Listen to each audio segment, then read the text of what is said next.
Hello students, Standard 8.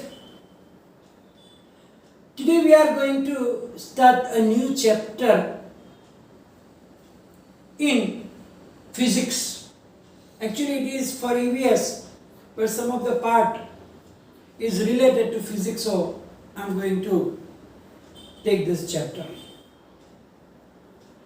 Chapter 15 is this some natural phenomena.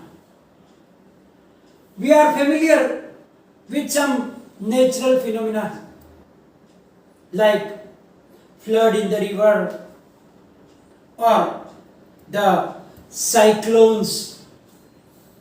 That is a very destructive phenomena. Sometimes there are so many damage of the human life and the properties also. Recently also there was earthquake somewhere in our country and the earthquakes also. And that cyclones have sometimes when they are very strong, the wind is blowing very very fast, that it can blow the roofs of the some buildings also. So we are familiar with some of these disasters that is caused by the natural phenomena like flood in the river that can take so many things because the water is coming with very force and speed, and the wind also, the cyclone, we are familiar with the tsunami and so many other. We also know how to prevent ourselves by the bad effects at some, because we cannot completely save ourselves, but we can take some steps so that we can save ourselves up to some extent. So now in this chapter we are going to learn about such another two destructive phenomena, natural phenomena, that are the lightning and the earthquakes. Now the lightning, before we talk about the lightning, let us talk about the spark. Maybe you have experienced some sparks. For example, sometimes if your hand is wet or some plugs are having some water, then when you plug in or plug out, or sometimes you switch it on, then you see the small sparks in the socket. Also sometimes on the pole, electric pole, when the wind is blowing, that time also due to some loose contact or some other, so you can see the sparks on the electric pole also. And that is the spark, but that is very very small amount of the spark, and it cannot cause such destructive effects. Lightning, I hope everybody is familiar with the lightning, especially in the rainy season when the wind is also blowing and raining. That time you see the big sparks in the sky and thundering sound also. So that lightning is also a spark, but it is on the huge scale. It is not on the small scale like that you see the sparks in your houses when the short circuit is there, or on the poles of the electric where the loose circuits are there, contacts are loose. In this situation, that sparks are very very small. But the sparks are on the big, huge scale in the sky, it is known as lightning. And everybody is familiar with this lightning, especially in the heavy rainy days. In the ancient times, when the people did not have knowledge about this natural phenomena, they were afraid of lightning because they thought that the wrath of God was visiting them. And they were thinking that some bad thing will going to happen. So now we know that it is just a natural phenomenon. There is nothing to do with it, nothing wrong, but just we have to try to keep ourselves safe from that natural phenomena. We understand that lightning is caused by the accumulation of charges in the clouds. When the charges are accumulated, gathering too much in the clouds, then it sparkles at a huge scale, and we refer to it as a lightning. We need not be afraid of lightning, but we have to take precautions to protect ourselves from the deadly sparks, because that sparks are very dangerous, very deadly. If it falls on us, we can get shocked. It falls on the building can be destructed. It falls on the trees also can be get burned. So it is very, very destructive, and therefore we don't have to afraid of them, but we have to try to save ourselves from the effect of it, so that we cannot harm us. About the sparks, the ancient Greeks knew about it, about the charges. The ancient Greeks knew as early as 600 BC that when ember is a kind of resin coming out of the tree. So that resin means the ember was rubbed with fur. It attracted light objects such as hair. So it says that when the ember is rubbed with the other things like the fur is the like skin of the some animals is known as fur, that is full of hair.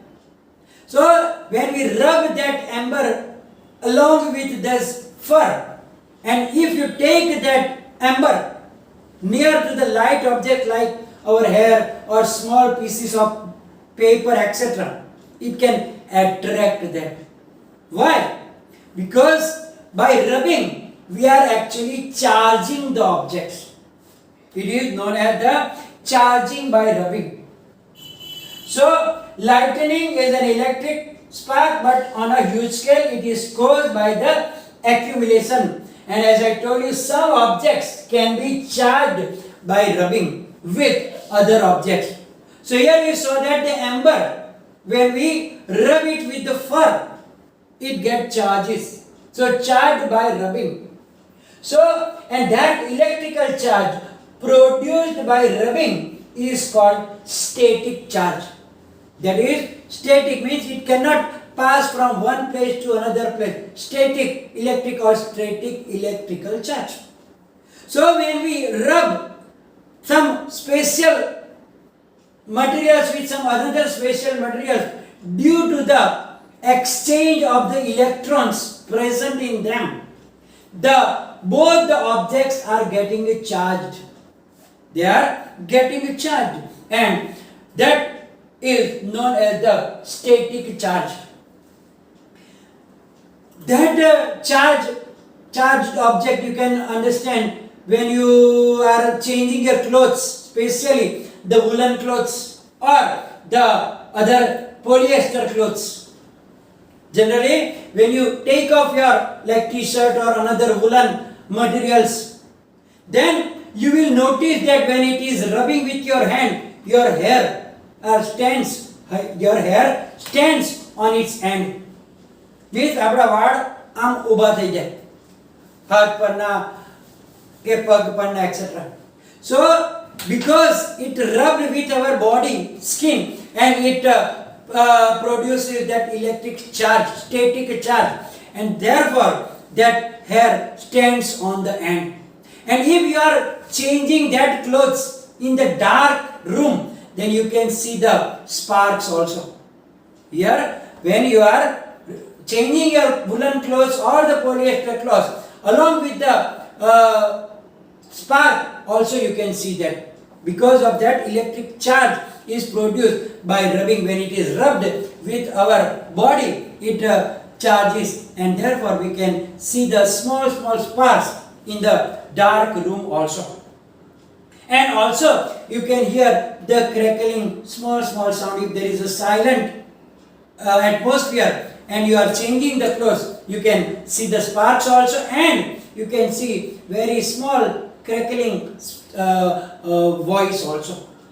Now in the year 1752, Benjamin Franklin, he was an American scientist. So in 1752, the Benjamin Franklin, which was a American scientist, he noticed that, and he showed that the lightning and the spark that you getting by changing your clothes of the woolen clothes have the same phenomena. Mean they are having the same phenomena that is happening.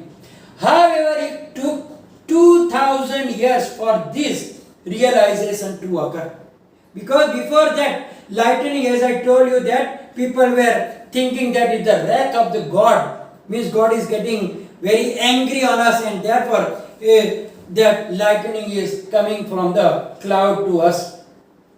But after that we know the real cause of that is. So now scientific discovery are the result of the hard work of the many people. We shall now study some properties of electrical charges. So the other activities that you can do yourself also.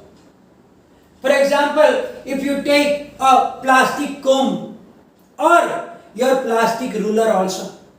Take a plastic ruler, you can do it yourself also. Take a plastic ruler or plastic comb and rub it or comb your hair with that plastic for a while, but keep in the mind that your hair are dry.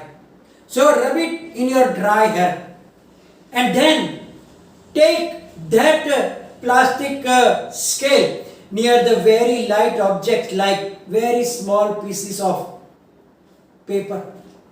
Then you will see that automatically you will not touch that plastic scale to the piece of paper, but if you take just nearer, then they will automatically be attracted on the plastic scale. They will stuck to the plastic scale. Why?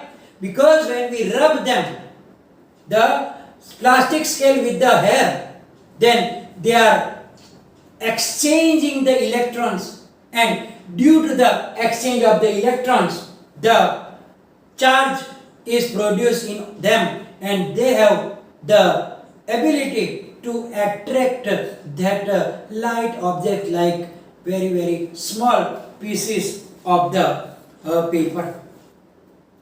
So you can do it yourself also, like a game.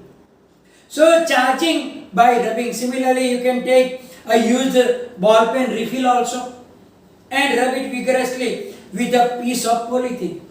Take a polythene and use your ball pen refill, which is made up of plastic, and you rub it vigorously with the polythene, and same thing you can do it with a piece of paper. If you take that refill with the piece by the very small piece of paper, and then they can be attracted. So here we saw that by rubbing we are actually charging the objects. So when a plastic comb is rubbed with dry hair, or refill is rubbed with the polythene, or when our woolen clothes are rubbing with our skin, in this all situation, what happens? It acquires a small charge, and these objects are called charge objects, and that charge produced is known as the static charge also. So you can do it with the balloon and polythene, woolen cloth, dry hair, eraser with wood, steel spoon with the polythene or the woolen cloth, etc. And you can do yourself these activities and understand about the charges, how they produce charges, and what are the effects of the charges. So in the next session we will learn about the different types of charges and what are the reactivity between the two different type of charges. When the same type of charges or the different type of charges come nearer to each other, what is the effect of that? That we will learn in the next session. So here we learn about the one of the natural phenomena which is very destructive, and that is the lightning. And lightning, as I told you, what is lightning? Lightning is the spark only, right? As we read out, lightning is an electric spark, but it is not on a small scale, but it is on a huge scale, and where it is happening because of the accumulation of the charges in the clouds. And we also learn about the charge by rubbing. So when we rub some materials like amber with the polythene and plastic comb with the hair, dry hair, and etc. So we learn about the electric charge, that is called a static charge also. And the Benjamin Franklin, he suggested that the spark by the clothes, when we change the clothes, or the lightning phenomena, they have the same cause, means they are having the same reason. So here we are going to finish the session, will be followed by PDF, and if any confusion, write down in the comment section. Thank you very much.